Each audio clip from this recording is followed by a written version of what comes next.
doesn't matter with me now, because I've been to the mountaintop. I don't mind. Like anybody, I would like to live a long life. Longevity has its place. But I'm not concerned about that now. I just want to do God's will. And he's allowed me to go up to the mountain. And I've looked over. And I've seen the promised land. I may not get there with you.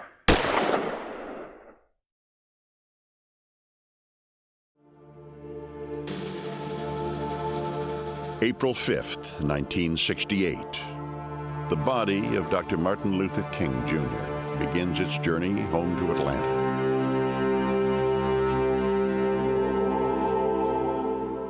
Since his death, Dr. King has become the embodiment of the civil rights movement. In 12 years, his leadership began, at least, to end a system of segregation more than a century old. His courage and commitment continued to inspire people across the world. But there was another king unknown to the public, a king uncomfortable with accolades and glory, torn by an inner struggle between his public image and his private life, unsure he was worthy of the role in which history had cast him. Martin Luther King, Jr. was born in Atlanta at 501 Auburn Avenue on January 15, 1929. Born in the Old South, in the heart of a thriving black community, he grew up in a divided world in which people knew their place and stayed there. In many of the stores downtown, I could not go to a lunch counter to buy a hamburger, a cup of coffee. At 15, King, following his father's footsteps, went to one of the South's most prestigious black institutions, Atlanta's Morehouse College. He married a prosperous farmer's daughter, Coretta Scott. The couple settled down in Montgomery, Alabama, where King planned on a quiet life. He would devote his energies to his new job as pastor of the Dexter Avenue Baptist Church. Our labor that built up this Southland, have they forgotten? The educated young preacher made an immediate impression. Our labor that made Cotton king, have they forgotten? When the test came, it was not King's choosing. He didn't instigate it. He wasn't the protagonist. He wasn't even there when it started. It started with Rosa Parks, a woman who refused to give up her seat on a bus to a white man. It became known as the Montgomery bus boycott. It would last a year, transform King's life, and change American politics forever. Eventually, segregation in public transportation will pass away.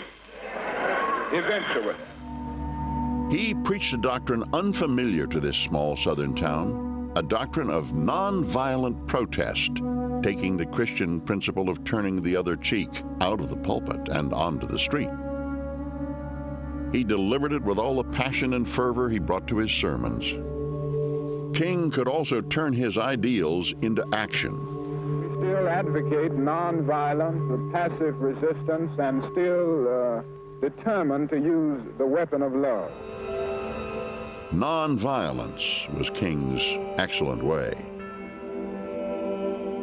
As news of the boycott spread, the 27-year-old preacher found himself the indispensable symbol of a new form of American politics.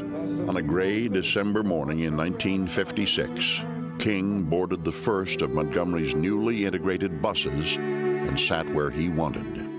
America would never be the same. The boycott took black protest from the courts to the streets and gave King his first victory. We see here a crusade without violence. And that is no attempt on the part of those who are engaged in sit-ins to annihilate the opponent, but to convert him.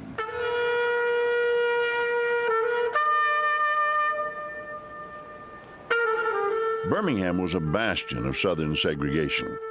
For the first time, he was to take on a city ready to meet nonviolence with brute force. Images of the beating and hosing of child demonstrators were seen all over the world. By the end of the campaign, King was the undisputed national leader of the civil rights movement. To capitalize on this moment of glory, King threw his weight behind the movement's most spectacular event, the March on Washington.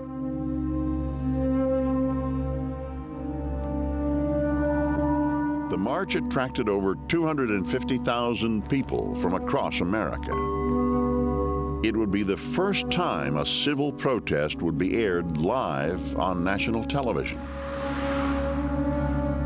King would become more than a Baptist minister or a civil rights leader. He was about to become America's moral conscience. That one day, down in Alabama, with its vicious racists, with its governor having his lips dripping with the words of interposition and nullification. One day right there in Alabama, little black boys and black girls will be able to join hands with little white boys and white girls as sisters and brothers. I have a dream today. King has now become a national hero, the great martyr of the civil rights movement, whose every insight has acquired the weight of truth with the passing of time, whose every fear has come to fruition. He asked America to live up to its ideals. He died for a dream to which the nation still aspires.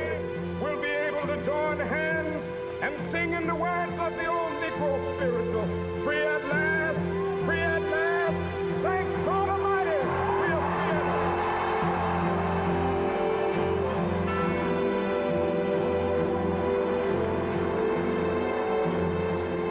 This was the moment for which King would be remembered, the finest example of his powers as an orator and preacher, leader and visionary.